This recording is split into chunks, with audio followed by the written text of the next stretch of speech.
പ്രിയപ്പെട്ടവരെ, ഡോക്ടർ മൻമോഹൻ സിംഗിൻ്റെ കുട്ടിക്കാലത്തെക്കുറിച്ച് നമ്മളിങ്ങനെ ഓർമ്മിക്കുമ്പോൾ അദ്ദേഹത്തിൻ്റെ ഈ കട്ടിക്കണ്ണടയെക്കുറിച്ച് പലപ്പോഴും പലരും പറയാറുണ്ട്. ഞാൻ നേരത്തെ സൂചിപ്പിച്ചതാണ്, അദ്ദേഹം ജനിച്ച ഇന്നത്തെ പാകിസ്ഥാനിലുള്ള അന്നത്തെ വെസ്റ്റ് പഞ്ചാബിൻ്റെ ഭാഗമായ ഗാഹ് എന്ന് പറയുന്നൊരു കുഗ്രാമമുണ്ട്.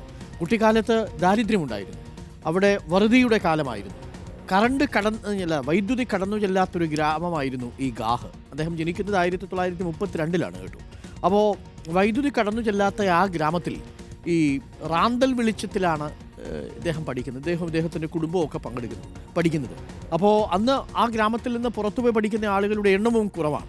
അപ്പോൾ പഠിക്കാൻ വലിയ താല്പര്യമുണ്ടായിരുന്ന നമ്മളുടെ മൻമോഹൻ ഇങ്ങനെ ഈ ചെറിയ വിളക്കിൻ്റെ വെളിച്ചത്തിലിരുന്ന് പഠിക്കും. അപ്പോൾ പഠിക്കുന്ന സമയത്ത് ഈ ചെറിയ പ്രാണികളൊക്കെ ചുറ്റും കൂടും. അതൊക്കെ വന്ന് കണ്ണിലടിക്കും. അപ്പോൾ അതിലെ വെളിച്ചത്തിൽ പുക വന്ന് കണ്ണിലടിച്ചടിച്ച് കണ്ണിൻ്റെ കാഴ്ചശക്തി കുറഞ്ഞു എന്നാണ് പിന്നീട് അദ്ദേഹം പറഞ്ഞിരുന്നത്. ഇതൊന്നും അദ്ദേഹം പ്രധാനമന്ത്രിയാവുന്ന സമയത്തോ അദ്ദേഹത്തിൻ്റെ തിരഞ്ഞെടുപ്പ് പ്രചരണത്തിനോ ഒന്നും അദ്ദേഹം ഉപയോഗിച്ചിരുന്നില്ല എന്നുള്ളതാണ് ഏറ്റവും പ്രധാനപ്പെട്ട കാര്യം. തൻ്റെ ബാല്യകാലത്തിൽ താൻ അനുഭവിച്ച യാതനകൾ, പട്ടിണി, ദുരിതം ഇതൊന്നും അദ്ദേഹം പുറം ലോകത്തെ അറിയിക്കാതെയാണ് പ്രധാനമന്ത്രിയാവുന്നത്. പിന്നീട് ആ ഗാഹ് എന്ന ഗ്രാമത്തിൽ നിന്നാണ് കേംബ്രിഡ്ജിലേക്കും ഓക്സ്ഫോർഡിലേക്കും ഒക്കെ മൻമോഹൻ വളർന്ന് പഠിക്കുന്നതും പിന്നീട് ഡോക്ടർ മൻമോഹൻ സിംഗ് ആവുന്നതും പഞ്ചാബ് സർവകലാശാലയുടെ ലെക്ചറായി തൻ്റെ ഭാര്യയെ സൈക്കിളിൽ കൊണ്ടുവരുന്നതും ഇതൊക്കെ. അപ്പോൾ വിനീതമായൊരു തുടക്കമായിരുന്നു.